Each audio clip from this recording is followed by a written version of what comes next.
Bismillahirrahmanirrahim. Assalamualaikum warahmatullahi wabarakatuh. Waalaikumsalam warahmatullahi wabarakatuh.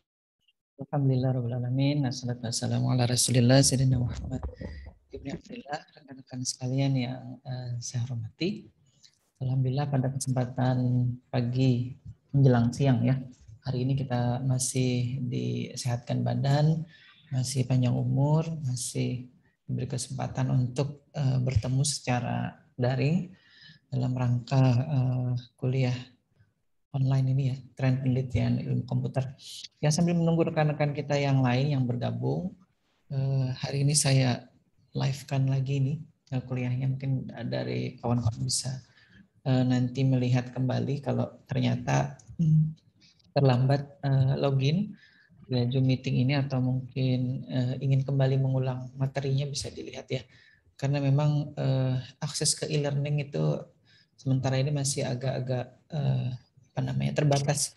Kadang-kadang kalau tidak menggunakan proxy itu tidak bisa diakses ya. Jadi saya kira yang bisa diakses dengan hampir semua operator penyedia layanan internet itu adalah dari YouTube ini. Jadi makanya akhirnya saya menggunakan fasilitas ini saja untuk mengunggah atau menyimpan hasil kuliah ini ya, hasil dokumentasi kuliah. Baik, kita lihat dulu ya. Saya coba share screen kalau yang di Zoom.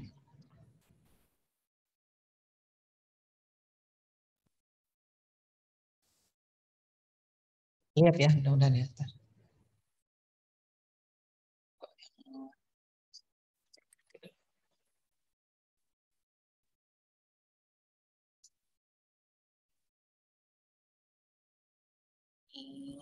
Saya mau ini speednya dulu.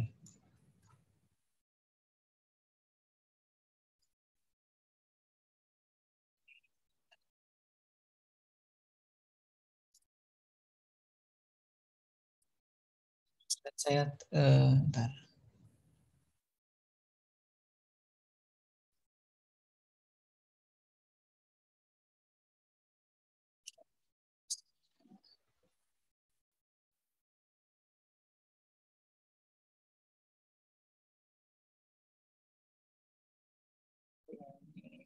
Karena menggunakan dua monitor ini kadang agak-agak ini dia.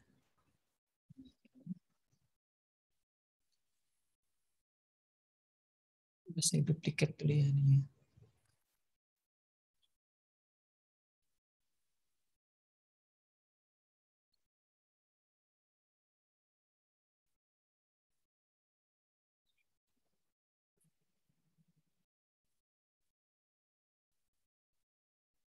Saya extend dulu monitornya sebentar.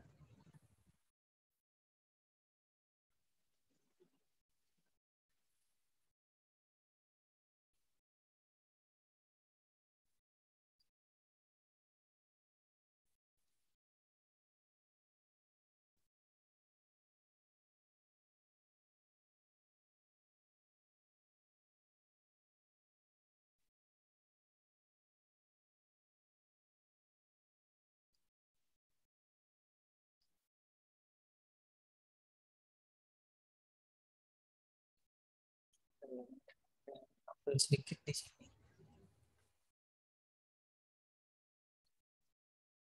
Baik, sambil kita sapa dulu ya rekan-rekan yang sudah bergabung pada kesempatan pagi menjelang siang ini. Ada seperti biasa ya, Muhammad Arifin Syah, kemudian Ahmad Reza Rabial, Ahmad Rizky, dan Ricky Daniel. Mungkin ada beberapa kawan kita yang masih belum bergabung, namun nanti bisa segera bergabung untuk kita sama-sama nanti berinteraksi ya di apa namanya kuliah ini ya.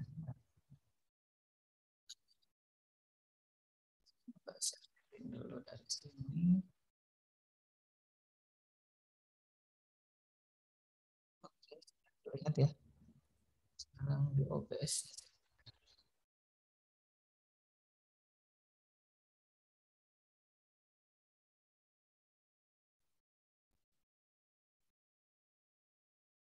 Baik, sudah terlihat ya.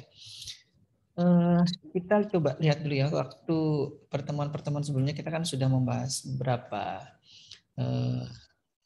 bidang ya di dalam ilmu komputer terkait dengan penelitian-penelitian yang menjadi tren di luar sana. Nah, sekarang coba kita ingat-ingat lagi apa yang sudah kita bahas ya di beberapa bidang itu. Kita sudah di awal mencoba menelusuri kira-kira tren penelitian yang terkait dengan robotika itu apa saja. Saya kira sudah juga disinggung terkait dengan robot Tesla yang katanya mau dijual bebas nantinya. Jadi kalau misalkan ada rekan-rekan yang kebetulan membelinya gitu ya, atau mungkin ada terkait bahasan dengan robot itu, mungkin bisa nanti kita bahas sama-sama ya. Baik, kemudian di pertemuan berikutnya kita juga sudah membahas terkait dengan data mining ya, atau data text mining. Kemudian di pertemuan terakhir pekan lalu kita sudah membahas terkait dengan penelitian yang di bidang komputasi beserta contoh-contohnya. Nah, itu yang sudah kita bahas yang saya lingkari berwarna biru, dan kita hari ini coba masuk ke sistem cerdas atau kecerdasan buatan.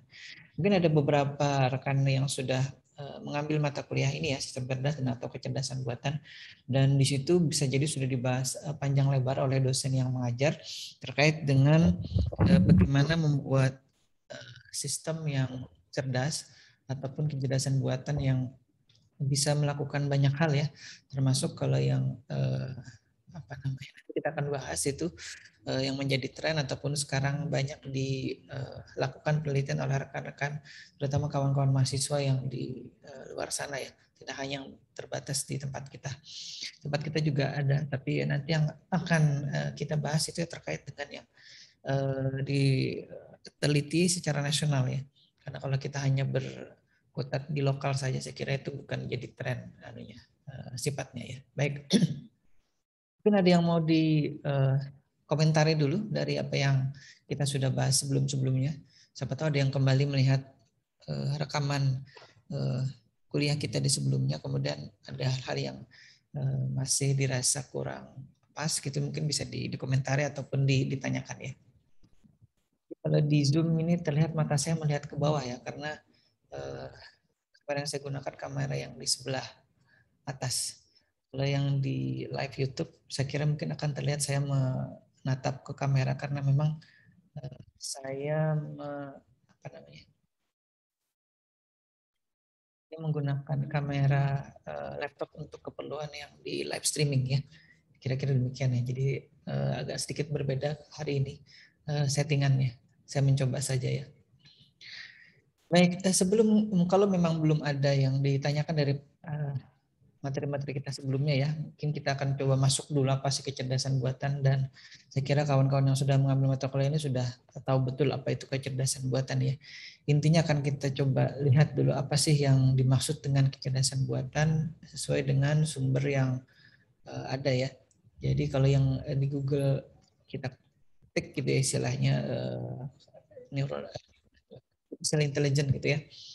Jadi intinya itu adalah sebuah teori yang terkait dengan bagaimana membangun sistem di komputer yang itu nanti namanya terkait dengan kecerdasan si manusia ya, Jadi kalau misalkan manusia bisa berhitung, kalau nanti kita membuat agent istilahnya atau sistem di komputer yang juga bisa menghitung, maka itu sudah bisa dikatakan sebagai sistem cerdas yang mampu menghitung ya. Nanti ada lagi sistem cerdas yang mampu mengenali wajah manusia, yang mampu mengenali suara seseorang misalkan, atau mampu memutuskan sesuatu, dan atau juga kalau yang Google YouTube ya kalau tidak salah itu memiliki kemampuannya adalah menerjemahkan antar bahasa ya kalau di sini. Nah, makanya di Google itu pengertian dari kecerdasan buatan itu adalah seperti yang tertera di layar ini ya, kurang lebih demikian. Nah, kemudian ada juga dari salah seorang dosen kalau tidak salah dari Amikom dulu ya, menyampaikan bahwa yang dimaksud dengan kecerdasan buatan atau artificial intelligence itu adalah bagaimana sebuah mesin itu diprogram untuk kemudian bisa memecahkan berbagai hal atau mungkin satu hal secara spesifik ya, seperti halnya manusia memecahkan masalah itu. Jadi itu yang dimaksud dengan kecerdasan buatan oleh salah seorang dosen di STIMIK Amikum Jogja ya. Kira-kira demikian ya. Nah, kemudian dari Ensiklopedia Britannica itu juga disebutkan bahwa kecerdasan buatan itu terkait dengan kemampuan komputer digital, atau bisa dikatakan dia sebagai robot ya, yang kemudian bisa mengerjakan tugas-tugas berkaitan dengan hal-hal yang kalau manusia bisa kerjakan secara cerdas gitu. Jadi ya tadi dari proses mengenali, dari proses berhitung, dari proses memutuskan dan lain-lain gitu ya. Nah, termasuk kalau kita tadi ya misalkan ada rekan-rekan yang pasti berbahasa Arab misalkan atau berbahasa Inggris, itu kan kita bisa mendengar orang berbicara dengan bahasa selain bahasa yang kita gunakan, bahasa Indonesia misalkan. Kemudian otak kita tahu, oh yang diomongkan itu adalah ini, yang diomongkan itu adalah ini, artinya ini, maksudnya ini. Nah, itu artinya otak kita itu memang bisa mengolah sesuatu yang di luar dari kebiasaan kita sehari-hari, tapi karena dari proses belajar, kemudian berlatih gitu ya, kemudian diulang-ulang secara sering gitu ya, diulang-ulang berkali-kali sampai bisa jadi sampai puluhan, ratusan, bahkan ribuan kali ya mendengarkan percakapan yang berbasis bahasa Inggris ataupun bahasa Arab atau bahasa lainnya, kemudian otak kita sudah bisa melakukan terjemahan atau memahami apa yang orang lain dengan bahasa yang tidak sama dengan yang kita gunakan sehari-hari, kita pahami maksud apa yang mereka bicarakan seperti itu. Nah, itu pula yang dilakukan oleh kita ya ke komputer ataupun ke ke mesin ya, dalam hal ini komputer. Untuk kemudian kita bisa memprogramnya dengan cara kita menentukan ini loh, kita coba latih dia dengan parameter-parameter tertentu dengan masukan atau input-input tertentu yang kemudian dengan masukan-masukan itu komputer berlatih dan akhirnya kita coba lakukan pengujian gitu ya dengan sekian banyak kali pelatihan tadi, kemudian kita lakukan juga pengujian sekian banyak sehingga dia nanti bisa menemukan istilahnya apa ya, core-nya gitu, bahwa oh ternyata kalau dari hasil pelatihan seperti ini nanti hasil yang dikeluarkan atau menjadi luarannya adalah seperti ini. Misalkan masukannya A, maka hasilnya B gitu. Kalau masukannya A, B, maka hasilnya C dan seterusnya ya. Biasanya semakin banyak pelatihan yang diberikan ke komputer, biasanya akan semakin cerdas sistem atau agent yang kita bentuk itu. Nah, kira-kira demikian ya gambaran awal dari sistem yang disebut sebagai sistem cerdas. Nah, kemudian bisa jadi pada saat rekan-rekan sekalian mengambil mata kuliah artificial intelligence yang sebelumnya, itu si dosen juga menyampaikan tujuan dari pembelajaran atau mempelajari si artificial intelligence ini ya. Nah, intinya kita mencoba membuat sistem atau tadi agent atau apa ya, model istilahnya ya, boleh dikatakan seperti itu, yang itu nanti bisa meniru apa yang kita kerjakan. Nah, di sebagian orang mungkin hal ini menjadi apa ya, sedikit menakutkan ya, karena kalau misalkan itu ditanamkan di sebuah robot dan dia bisa mengerjakan apa yang kita kerjakan, nah, kemudian itu menjadi ancaman katanya ya. Ya di satu sisi bisa jadi ya, bisa jadi tidak ya. Tapi kita tidak boleh melihat dari sisi yang negatifnya ya. karena mungkin terlalu banyak menonton film ya. Jadi hal-hal yang seperti itu bahkan menjadi fobia akhirnya. Tapi kalau misalkan kita berpikir secara positif saja, dalam hal ini mungkin itu digunakan untuk membantu keseharian kita bisa jadi ya. Karena kalau misalkan kita memikirkannya seorang diri atau secara beberapa orang saja, kadang-kadang itu perlu waktu yang cukup lama. Maka kalau misalkan itu kita berikan ke komputer untuk dia mengolahnya secara otonom gitu ya, secara otonom, maka bisa jadi itu akan membantu kita. Nah, kita berpikirnya secara positif saja bahwa artificial intelligence yang nanti bisa jadi dan bukan bisa jadi ya, sudah banyak ditanamkan di berbagai mesin. Nanti kita lihat contoh-contohnya. Itu harapannya sih membantu saja, bukan untuk menggantikan peran kita sebagai manusia yang sudah dikaruniai oleh Tuhan terkait dengan bagaimana berpikir secara baik ya. Baik, kemudian nah ini dia. Ya, sudah kita sebutkan nanti atau biasanya ya kita akan melakukan programming atau pemrograman terhadap komputer yang nanti kita inginkan dia bisa melakukan hal-hal yang terkait dengan memutuskan ataupun menentukan ataupun mengenali, mendeteksi ya macam ya tujuannya. Kurang lebih seperti itu ya. Baik, silakan kalau ada yang mau berinteraksi ataupun ada yang didiskusikan dari yang tadi sudah disampaikan. Silakan. Ada kawan kita dan tadi ya sudah dari Rina Selvia juga masuk ke sini.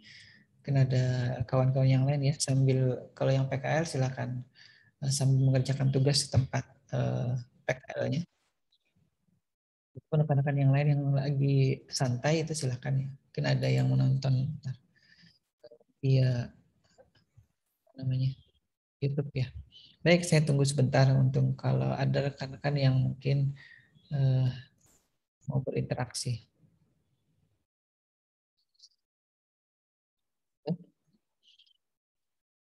Baik, kalau tidak kita teruskan lagi ya.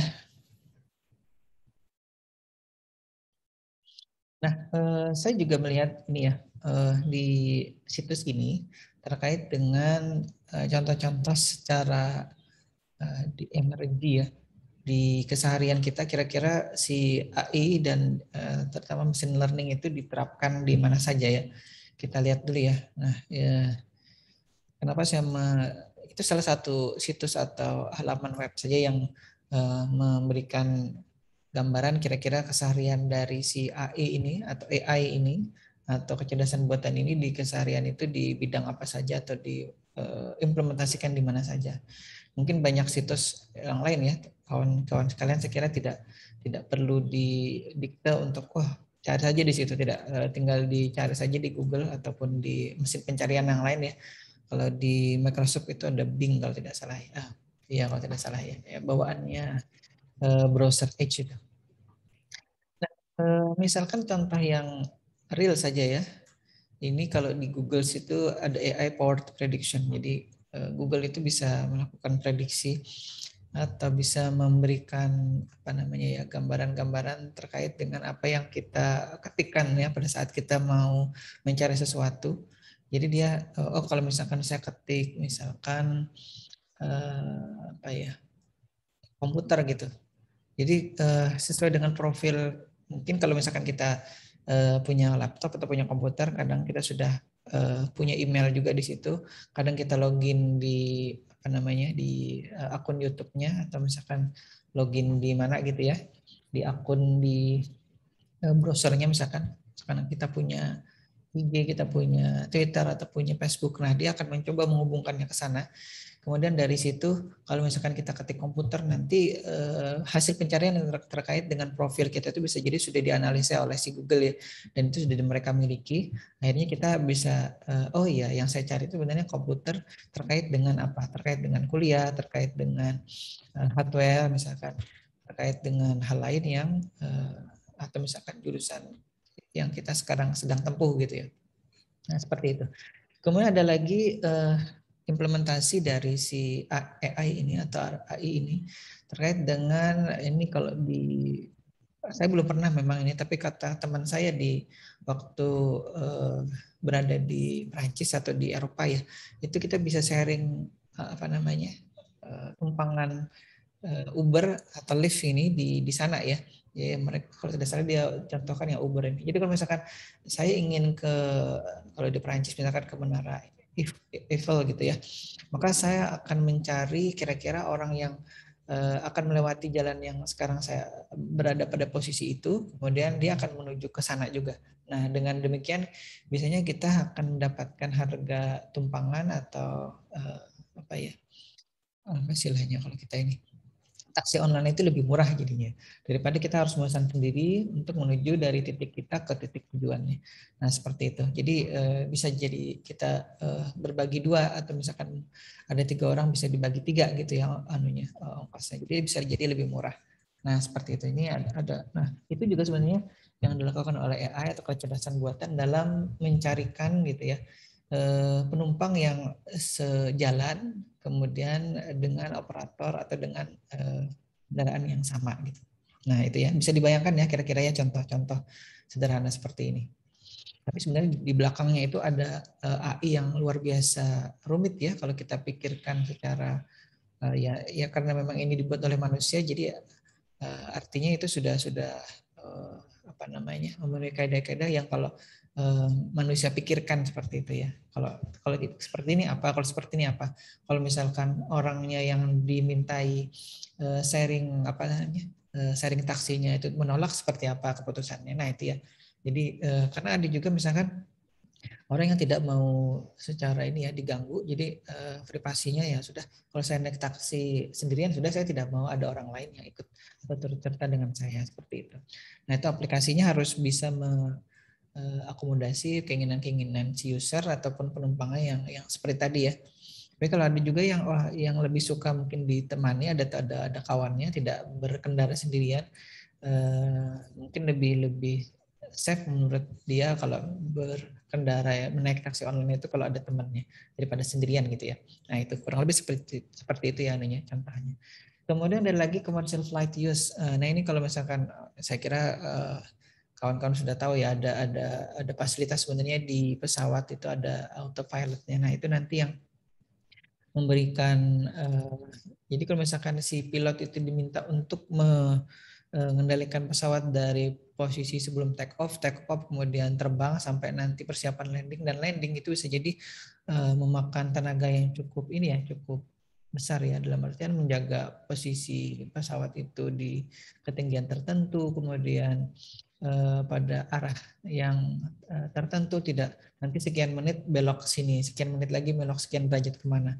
Nah itu kalau misalkan dilakukan secara manual bisa jadi akan apa ya bisa jadi tidak efektif walaupun masih memungkinkan tapi kalau misalkan dilakukan atau dibantu dengan AI atau tadi autopilotnya itu bisa jadi akan lebih efektif. Jadi selama misalkan perjalanan setengah jam gitu ya itu dalam 15 menit di atas udara itu sudah itu diambil alih oleh autopilot. Jadi sudah disetting di awal nanti menit kesekian kecepatannya sekian, mengarahnya kemana, menit kesekian dengan kecepatan sekian, kemudian mengarahnya kemana, ketinggiannya sekian. Nah itu ya, itu sudah di setting atau diprogram dari awal. Tinggal nanti si autopilot sistemnya yang akan apa namanya mengikuti tadi yang sudah dimasukkan di awal.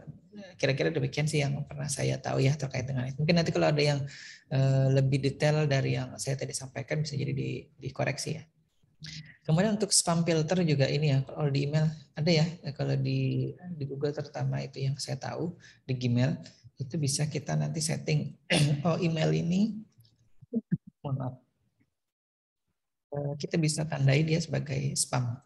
Jadi setiap kali nanti dia masuk atau mengirim email lagi ke tempat kita atau ke alamat email kita dia sudah akan dimasukkan secara otomatis ke spam folder seperti itu ya. Kemudian smart email categorization. Nah ini kalau di apa namanya, kadang ada fasilitas seperti ini ya. Mungkin tidak banyak yang tahu terkait dengan ini. Jadi kalau misalkan kita kategorinya mungkin pernah perhatikan ya di email kita itu ada pengkategorisasian. Jadi itu adalah termasuk apa namanya promotion, apakah itu sosial, apakah itu premium apa gitu ya. Jadi kadang-kadang ada email yang kita tidak bisa hapus gitu karena dia memang sudah dikategorikan sebagai email premium berbayar. Jadi apapun yang dikirimkan ke pelanggan itu tidak bisa tidak bisa dihapus, tidak bisa dijadikan spam seperti itu. Nah, proses kategorisasi ini itu oleh email-email seperti Google Mail itu sudah diterapkan secara baik gitu ya. Dan kita tidak bisa tahu secara persis seperti apa. Tapi algoritma yang mereka bangun di sistem cerdas terkait dengan email categorization ini sudah luar biasa hebat gitu ya. Baik, itu ya. Silakan kalau ada yang mau berkomentar. Kemudian terkait dengan plagiarism checker ya, jadi ada fasilitas di luar sana yang memungkinkan kita untuk ngecek plagiarisme ya. Ada yang berbayar, ada yang gratis. Yang gratis itu biasanya dibatasi, biasanya sekali cek itu hanya sekian ratus kata saja. Kalau misalkan kita ingin ngecek lagi, kita masukkan lagi secara manual berikutnya. Kalau yang berbayar itu biasanya kita bisa langsung browse ke folder yang berisi file kita ya. Jadi satu file itu bisa dia cek seberapa persen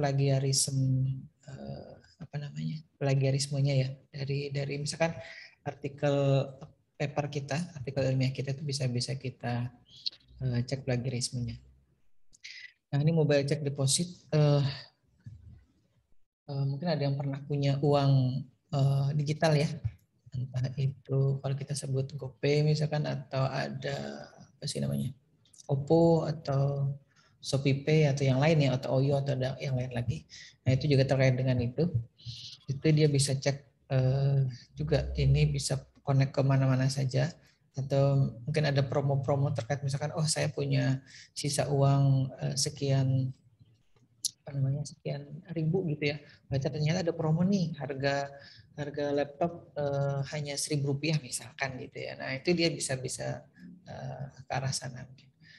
Kalau mobile check deposit ini kalau tidak salah maksudnya kalau misalkan kita melakukan deposit atau penyimpanan uang misalkan biasanya kan ada proses autentifikasi, verifikasi yang berlapis-lapis ya. Misalkan kalau saya ingin mentransfer uang kemana, itu biasanya itu ada PIN-nya, ada lagi selain PIN. Biasanya kalau misalkan dia terhubung ke biometric input device di mobil device kita ya, biasanya dia bisa masuk sampai ke arah sana.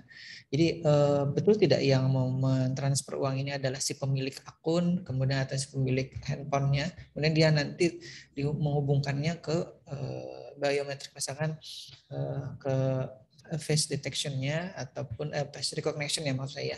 Kemudian ke sidik jari. Nah, seperti itu. Mungkin ada yang pernah ya pas bayar transaksi online kemudian kita hubungkan ke finger scanner di smartphone. Nah, itu juga sebenarnya salah satu aplikasi yang saya tahu ya terkait dengan mobile check deposit ini. Nah, credit decision. Jadi kalau misalkan secara online kita mengajukan kredit kan banyak itu ya tawaran-tawaran kredit online. Nah, itu bisa jadi kan ada operator yang ngecek ini benar tidak KTP-nya valid, tidak alamatnya benar tidak di sini. Kemudian nanti akan di cross check ke sistem perbankan online-nya. Ini benar tidak pernah mengajukan kredit juga, pernah bermasalah tidak. Nah, itu credit decision-nya itu sebenarnya ada AI juga. Nah, termasuk di Facebook ini juga ya. Yang contoh berikutnya di Facebook itu juga ada ininya, ada AI-nya atau AI-nya. Jadi kalau misalkan kita sudah memasukkan profil kita, nanti hal-hal yang terkait dengan profil kita itu bisa ini ada loh teman yang juga hobi di robotika misalkan, ini juga ada loh orang yang juga hobinya di mancing misalkan, ini ada juga orang yang hobinya misalkan memprogram gitu ya, ini ada juga orang yang hobinya di network atau jaringan komputer. Nah, itu juga sebenarnya ada AI juga yang bermain di situ, yang memungkinkan misalkan sistem Facebook dalam ini nih secara otonom memberikan, ini ada teman Anda nih, misalkan yang satu sekolah dulu nih. Nah, itu dia juga sudah bisa sampai ke sana. Dan banyak lagi ya, tapi karena saya tidak banyak berkecimpung di Facebook, Jadi mungkin hal-hal baru yang ada di situ dan si Facebook bisa lakukan itu mungkin saya tidak bisa contohkan secara detail. Termasuk di Pinterest juga ya. Nah kalau IG juga sama seperti itu ya, dia bisa memberikan, misalkan saya pernah membuka aplikasi belanja online terkait dengan misalkan komponen atau robotika ya, spare part robot, maka di IG itu kadang muncul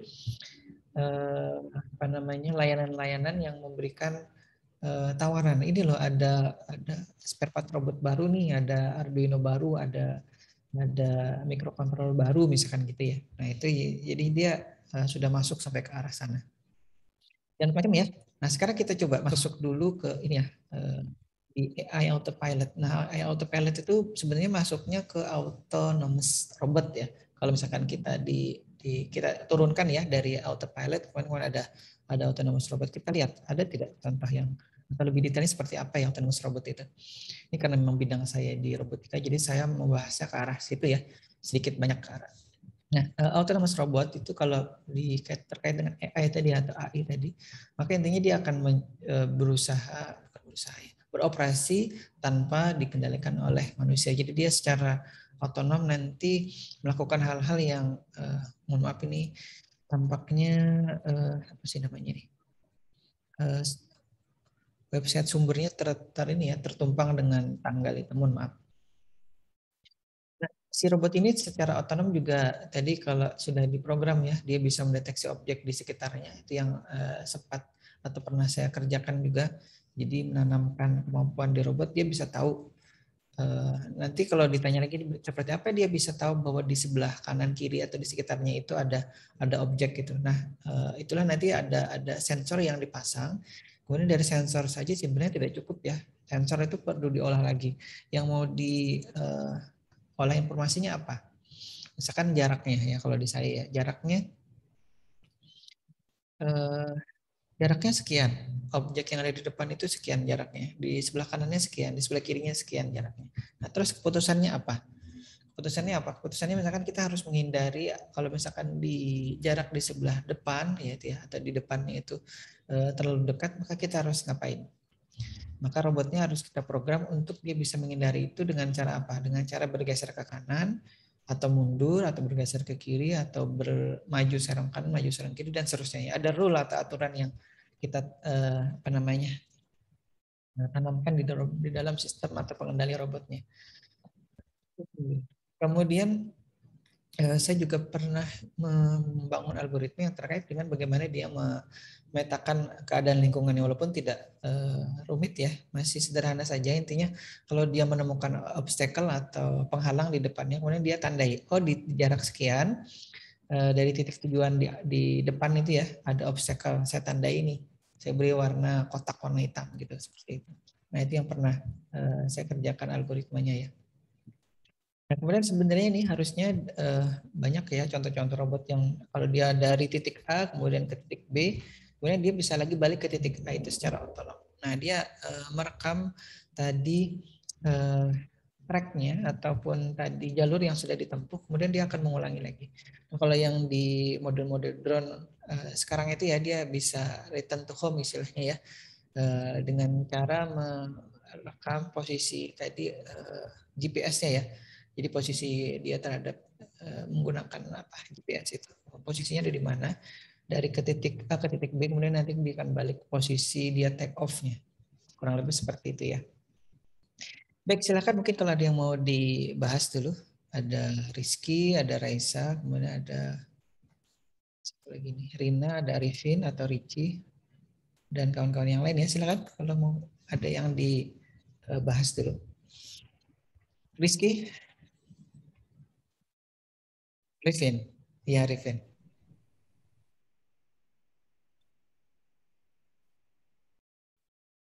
Baik, terima kasih Arifin sudah mau menampakkan wajahnya. Baik. Sambil jalan ya kita ya. Mungkin nanti sambil kita melihat contoh-contoh penelitiannya bisa ada hal-hal yang ingin ditanyakan.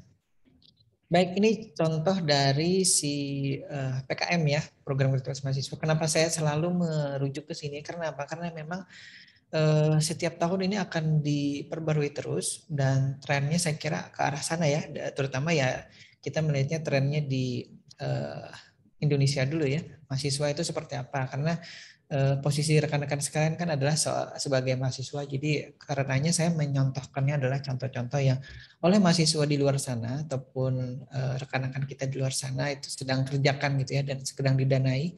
Nah, itu yang jadi menurut saya itu jadi tren ya akhirnya ya. Nah, misalkan ini ya di Universitas Trilogi ini adalah PKM riset eksakta ya. Jadi betul-betul riset murni istilahnya ya. Ini ada klasifikasi citra spektrogram suara burung. Wah, ini luar biasa nih. Suara burung nanti dibuat apa namanya ya? Ini spektrogram ini kurang lebih seperti apa ya. Jadi suara burung, kalau misalkan di MATLAB itu kan dia bisa mendigitalisasi sinyal suara ke dalam bentuk grafis gitu. Nah, dalam bentuk grafis itu kan kita bisa capture, kita bisa simpan dalam bentuk citra. Nah, citra itu yang kemudian dia apa namanya analisa kira-kira kalau si burung itu mengeluarkan suara yang model ini itu apakah nanti termasuk dalam ada bahaya, ada tanda bahaya ya. Nah itu saya kira lumayan ini ya, lumayan apa namanya sulit ya, karena dia harus mengumpulkan kalau di posisi kebakaran hutan kemudian burung itu mengeluarkan suara yang dikeluarkan seperti apa. Nah itu yang kemudian dianalisa oleh dia. Ya, saya kira ini sudah sangat luar biasa. Artinya banyak sekali apa namanya sinyal-sinyal, bukan sinyal-sinyal, ya sinyal ya atau contoh-contoh suara burung yang dijadikan masukan di neural networknya itu di kecerdasan buatan berbasis JST-nya, jaringan saraf tiruannya ini.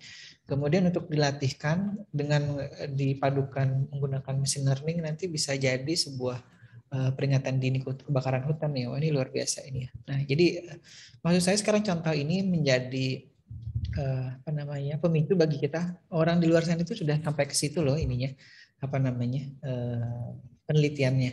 Nah, bisa jadi nanti siapa namanya ini Arifin bisa jadi ya punya peliharaan juga burung misalkan gitu ya, ada beberapa burung. Nah, kira-kira kalau misalkan burung itu lapar bunyinya seperti apa? Bisa dianalisis tuh. Misalkan setiap pagi atau setiap sore atau setiap siang gitu ya. Nah, jadi direkam dulu pagi itu seperti apa suara burungnya kalau siang atau kemudian kalau dari jam ini sampai jadi dibuat ya rekam suara burung dari jam 6 pagi sampai jam 7 pagi, jam 7 pagi sampai jam 8 pagi. Seterusnya dari sekian rentang waktu itu termasuk malam ya. Ada di 24 jam itu misalkan rekam aja letakkan aja mikrofon misalkan gitu ya. Mikrofon di sangkarnya masuk ke dalam rumah ke laptop misalkan. Rekam saja dalam 24 jam. Rekam misalkan dalam waktu seminggu atau sepekan gitu ya. Nah, coba dibagi-bagi. Jam sekian sampai jam sekian, jam 6 sampai jam 7 pagi itu jadi dari 7 hari itu dibagi. Berarti ada 7 ini ya, 7 apa namanya? 7 suara gitu ya. 7 suara dalam yang dari jam 6 sampai jam 7 pagi. Terusnya ada dari 24 jam berarti 24 jam kali 7 gitu ya. Ada sampel suaranya. Nah, itu kemudian digitalisasi, kemudian dianalisa hasilnya seperti apa. Nanti kira-kira apa yang membedakan antara burung berbunyi pada saat pagi, kemudian pagi jam berapa sampai jam berapa gitu ya, kemudian siang, sore, malam atau tengah malam gitu nantinya. Itu beda-beda tuh. Misalkan kalau tengah malam dia sambil dicatat gitu ya, oh malam tadi ada kejadian apa, hujan misalkan atau ada angin ribut. Nah si suara burung pada saat kejadian itu apa? Nah kemudian nanti secara spesifik bisa jadi kawan-kawan ini ya mengidentifikasi. Oh kalau misalkan pada saat terjadi hujan gitu ya, hujan lebat, nah si burung itu akan mengeluarkan suara ini. Nah kira-kira gitu ya ininya ya. Ini penelitian serupa terkait dengan contoh yang ada di slide ini. Itu bisa jadi. Kalau itu sudah luar biasa tuh kalau kebakaran hutan. Kan kalau kebakaran hutan kan kita sulit kan ininya ya. Apa namanya mencari sampelnya. Masa nunggu hutannya kita bakar dulu enggak ya? Enggak sulit jadinya. Jadi kalau yang tadi kan akan lebih simpel, apalagi misalkan sekarang musim hujan itu. Nah, bisa bisa dijadikan bahan penelitian. Nah, kemudian oh ya, saya mencoba di daftar penelitian atau PKM yang didanai ini dengan kata kunci neural network ya, baru satu kata kunci ya, belum yang lain ya. Nanti mungkin kalau misalkan mau lebih detail itu kawan-kawan bisa mencari kata kunci yang lain terkait dengan AI ini atau kecerdasan buatan ini. Ini saya mengambil kata kuncinya neural network tadi. Kemudian prediksi waktu penyimpanan daging sapi dalam freezer berdasarkan pola dan warna menggunakan metode CNN. Mungkin kalau misalkan dia beli di supermarket gitu ya, kemudian dia foto daging ada di dalam freezer tadi, kemudian dia masukkan ke sistemnya ini, kemudian dia tahu, oh ini sudah disimpan dalam 5 hari, oh ini sudah disimpan dalam 3 hari, dalam berapa hari gitu. Jadi dia tahu. Apalagi aplikasi ini kalau misalkan bisa ditanamkan atau dijalankan di smartphone gitu, itu akan lebih bagus lagi. Dalam artian misalkan Arifin pergi ke sebuah supermarket, kemudian nanti membawa handphone yang ada AI aplikasi di dalamnya tadi, kemudian bisa dipoto saja itu si daging di supermarketnya, kemudian kemudian bisa diketahui, oh ini sudah sekian sudah sekian minggu nih ininya dagingnya, jangan beli yang inilah, cari lagi yang lain gitu lah. Nah itu kira-kira gambarannya ya. Aplikasi yang contoh kedua di nomor 172 ini. Nah, itu dananya sekian, ini seperti biasa ya, saya perlihatkan di situ. Itu nomor ininya, nomor urutan dia didanainya di pengumuman itu. Dari mana dia ini, dari LL Dikti 3. Kita kebetulan ada di posisi LL Dikti 11 ya. Lembaga Layanan Pendidikan Tinggi wilayah 11 kalau kita. Nah, kalau ini nomor registrasinya, kemudian ini nama kampusnya, ini jenis PKM-nya, kemudian judulnya, ini nomor induk mahasiswanya, namanya, dan dananya. Nah ini ya, sudah bisa dilihat situ. Kita hanya membahas yang judulnya saja, dari mana dia itu silahkan dibaca sendiri ya di situ ya. Brain Computer Interface Motor Imagery menggunakan hybrid convolutional neural network dan recurrent neural network. Ini saya mungkin tidak terlalu ini ya, karena ini terkait dengan otak komputer ya. Imagery. Mungkin saya tidak terlalu bisa membahas ini karena bukan, agak sulit dipahami ya, terkait dengan brain computer interface motor imagery. Jadi maksudnya mungkin ini bisa jadi menjembatani ya antara otak manusia itu dengan komputer, kemudian entah itu ditransfer, entah itu diterjemahkan secara langsung, misalkan otak kita sedang berpikir apa, kemudian dia bisa tangkap sekarang sinyal kalau kita sedang berpikir, misalkan sedang berpikir mau makan misalkan gitu ya, mau makan atau sedang memikirkan kuliah misalkan. Nah itu di sinyal otaknya seperti apa? Jadi seperti itu ya, yang ingin ditangkap ataupun diolah oleh sistem yang dibangun oleh mahasiswa ini ya. Kemudian nanti kalau ada yang punya pengertian ataupun pemahaman yang lain bisa disampaikan ya. Kemudian yang ini, identifikasi emosi melalui sinyal EEG menggunakan transformasi wavelet dan 2 dimensi konvensional neural network. Wah ini juga sama ya. EEG ini, saya lupa ini EEG ini dari mana ya. Nanti bisa di ini ya. Bisa dicari tahu dan bisa dilanjutkan. Ini tadi saya ambil ini, tapi memang tidak semuanya saya bisa pahami karena memang ada bidang-bidang yang di luar dari apa yang kita biasa kerjakan ya, seperti ini nih. Ini sinyal EEG ini kawan-kawan saya dulu, jadi saya tidak terlalu tahu proses karena ini terkait dengan bidang kedokteran. Kemudian kita lanjut lagi ya, sampai nanti mengganggu. Oh ya, jam 11:16 ya. Kira-kira 14 menitan lagi lah, atau 15 menit lagi. Ini sama nih tadi nih, oh ya. Oh kayaknya ke duplikat ya nunya. Apa sih namanya? Nah, slide-nya mohon maaf ya.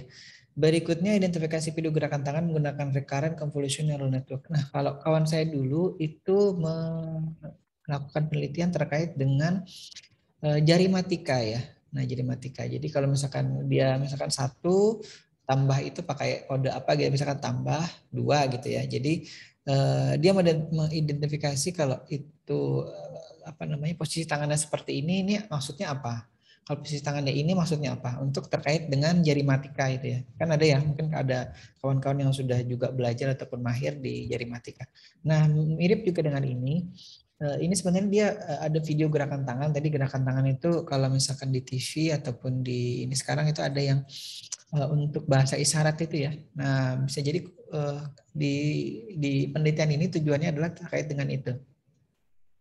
Identifikasi video gerakan tangan menggunakan.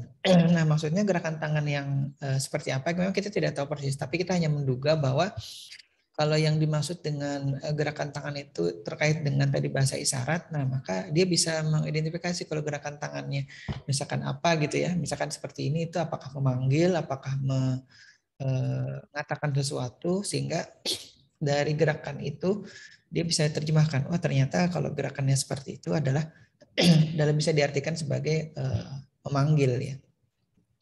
Karena biasanya orang yang tuna disabilitas pendengaran ya, tapi mereka bisa melihat dengan baik. Nah, dengan bahasa isyarat itulah kemudian kita bisa menginformasikan sesuatu ke mereka. Tapi mereka pun tahu isyarat tangan tadi itu berdasarkan belajar sebelumnya ya. Jadi ada sekolahnya istilahnya untuk mereka bisa juga paham dengan tadi kode gerakan tangan tadi.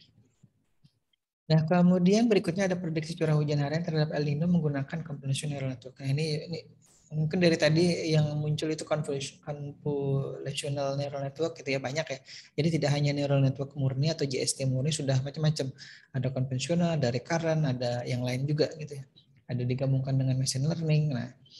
Nah, ini juga pernah waktu saya mengaji kecerdasan buatan juga pernah saya contohkan cara melakukan prediksi curah hujan ini. Ada. Mungkin kalau ada yang oh iya, saya tidak punya rekamannya karena memang waktu itu kuliahnya masih offline, jadi belum ada rekamannya.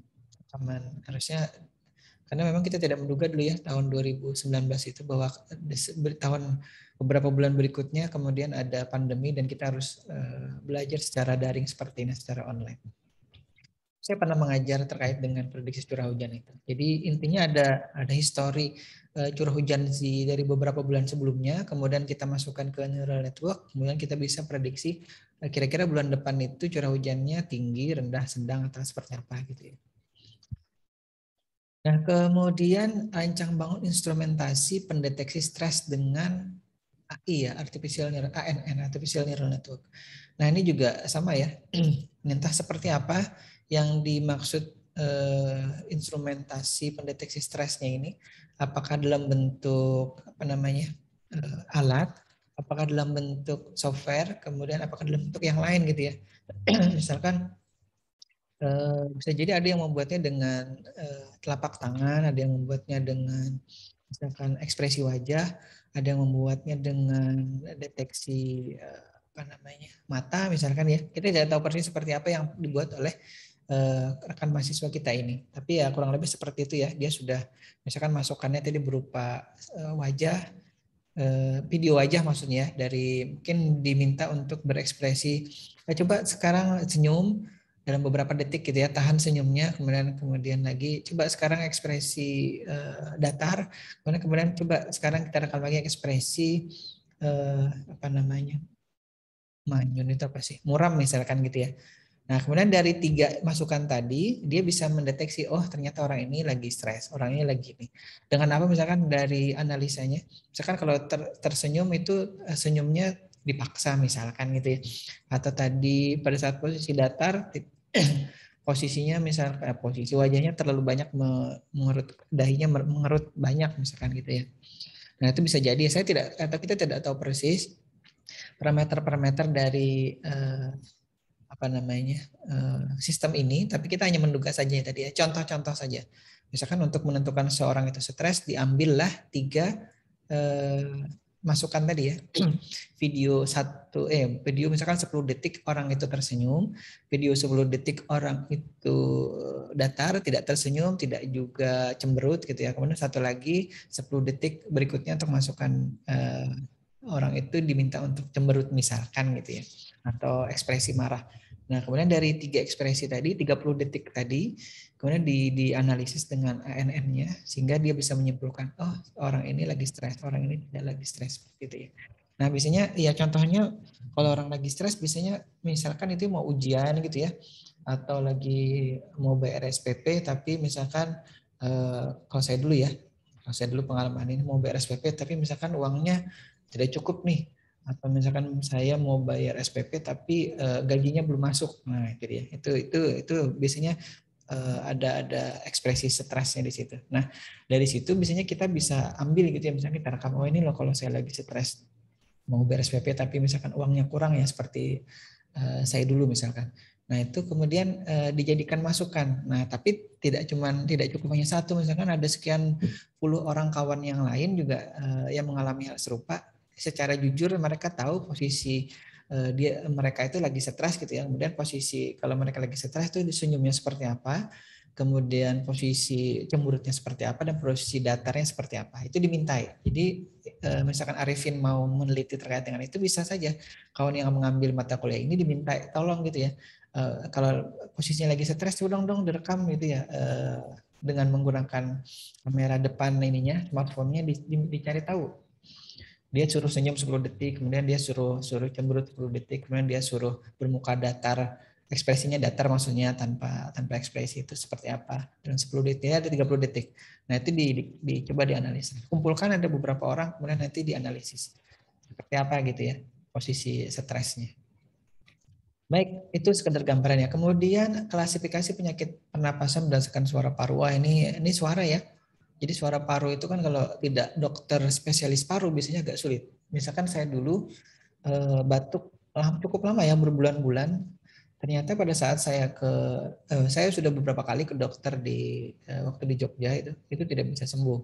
Karena mungkin analisis dokternya bukan dokter spesialis ya, dokter umum.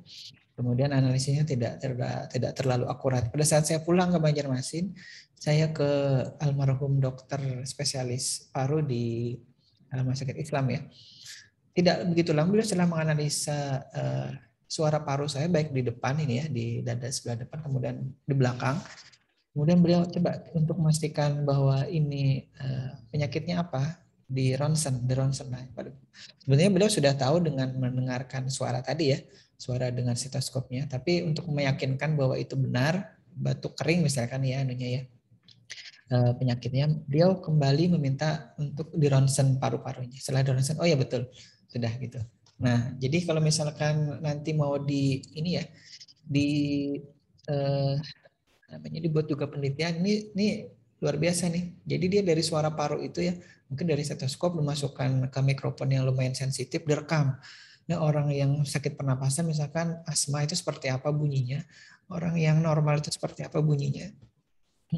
Misalkan perokok ringan itu seperti apa, perokok berat itu seperti apa bunyinya. Kemudian dari situ dia bisa tahu, oh orang ini perokok tapi tidak mengalami penyakit pernapasan, misalkan orang ini tidak perokok tapi mengalami penyakit pernapasan. Nah itu, jadi ada banyak ya kemungkinan-kemungkinannya. Tapi kurang lebih seperti itu caranya tadi, dengan merekam suara paru-paru dari pasien yang mengeluh mengalami penyakit atau sakit pernapasan.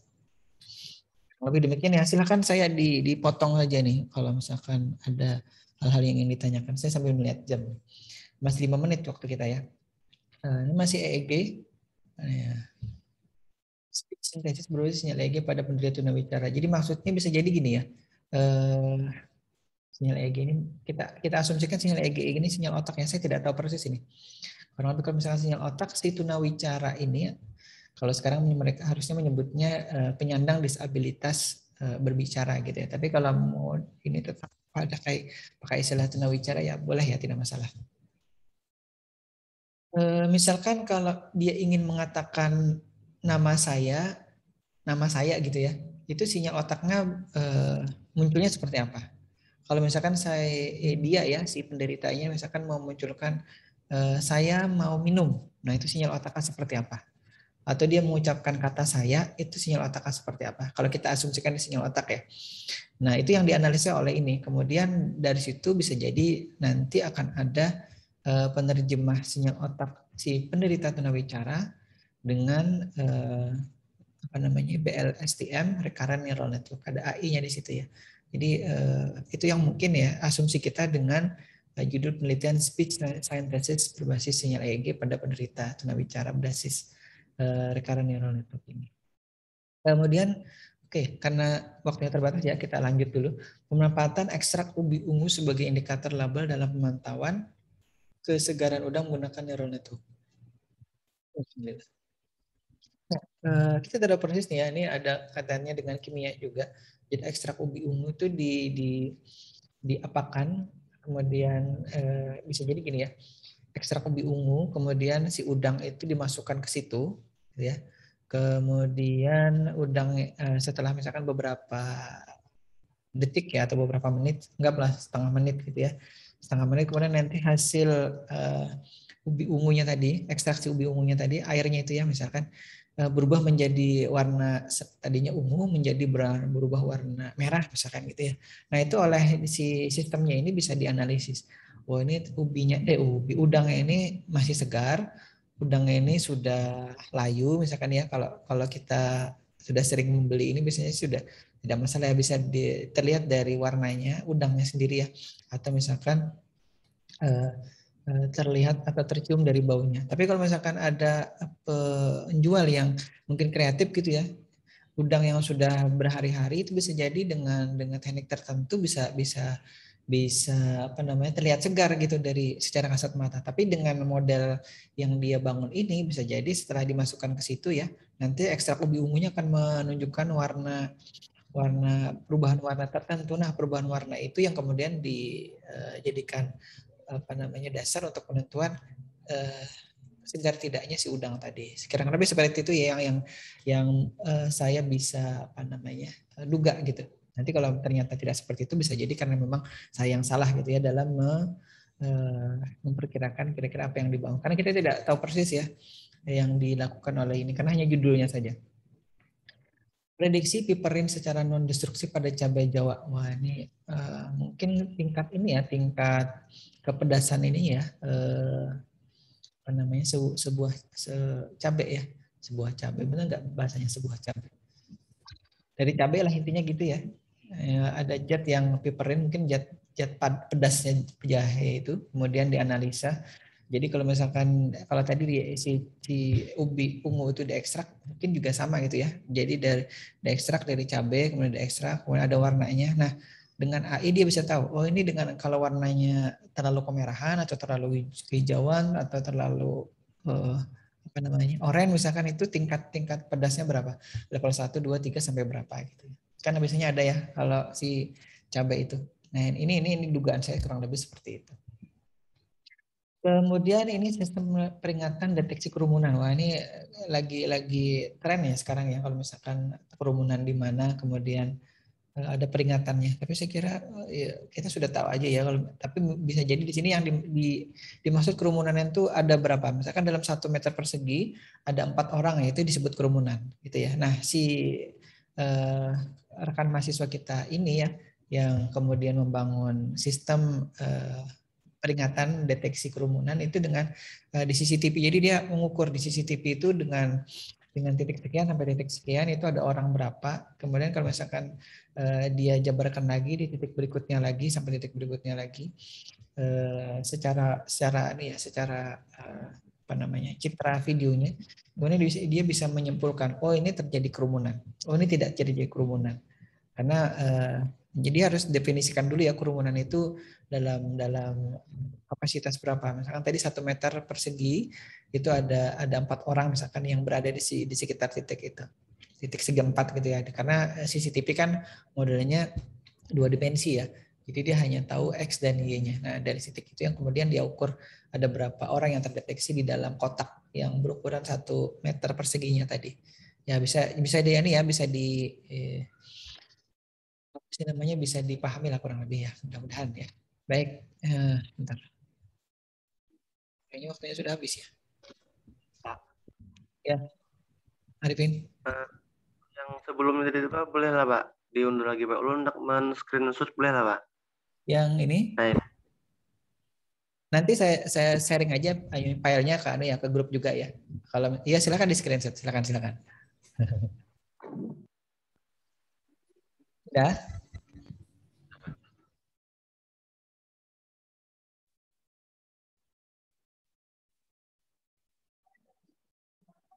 Sudah Arifin? Ya. Oke. Ya, baik. Karena waktunya terbatas ini nanti saya bagikan saja di grup ya. slide-nya. Nanti bisa dipelajari lebih lanjut ini terkait dengan robot pencari jalur. Kita sudah lewat ini, jadi silakan ini dibaca saja. Ada sumbernya juga di situ.